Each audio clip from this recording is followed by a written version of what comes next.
اللہ نے فرمایا نماز پڑھ جنت دیواں گا، روزہ رکھ جنت دیواں گا، حج کر جنت دیواں گا۔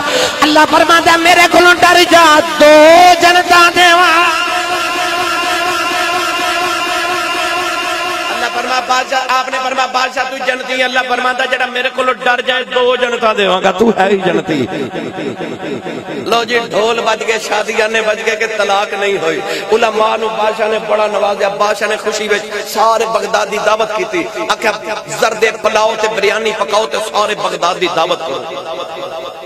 علماء نو بڑا نواز کے بادشاہ نے واپس بھیج دیتا تے امام ابو یوسف دا ہاتھ پکڑیا تے اپنے نال محل چلا گیا، جا کے تخت اپنے نال بٹھایا، ایک مشروب شربت آیا، امام ابو یوسف نے پیتا نا تے لذیذ بڑا سی، آپ نے پوچھا بادشاہ ایک ہی ہے؟ کہنے لگا ایک پستے دا ملک شیک۔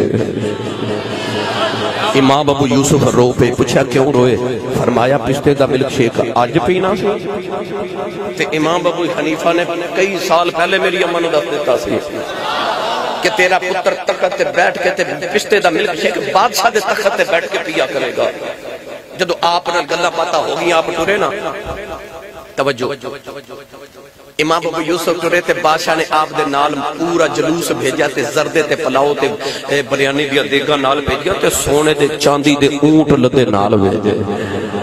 امام ابو یوسف بغداد دیاں گلیاں چارے نال پچھے جلوس آ رہے، سونے چاندی دے اونٹ آ رہے، اے نال جناب بریانی تے مٹھے زردے تے پلاؤ دیاں دیگا آ رہی ہیں۔ آپ گلی چاہے نا تے یہودیہ جو دیوار پہ بناندہ سی، آپ نے اس طرح کر کے دیوار نے ٹھوک کر ماری، فرمایا چوک اپنی دیوار، آؤ ویکھ میرے سونے چاندی دے اونٹ آئے نہیں۔ انہیں دیوار ہٹائی گھر آئے نا، آگے اپنی امی نو کہنے لگی اماں بیخ زردے بھی آئے نہیں، پلاؤ بھی آئے نہیں، اماں بریانیاں بھی آئے نہیں، اماں زردے پلاؤ تے بریانیاں دے اونٹ بیٹھے۔ ماں نے کہنے لگی امرا کمرے صاف کر، میرے چاندی تے سونے دے اونٹ بھی آئے ہیں۔ ماں نالے روندی نالے کمرے دیاں صفائیاں کر دی، کہنے لگی میں پترا کیڑا کاروبار کر کے آئے ہیں، انی دیر سے نہیں دولت کما کے لائے آئے ہیں۔ ماں دے قدم پھڑ کے کہنے لگی اماں کیڑا قرآن پڑھا تم منع کر دی رہی ہیں، اجے دیو دی ایک آیت پڑھی رب اینا دیتا ہے، پورا قرآن پڑھا رب کنا کو دے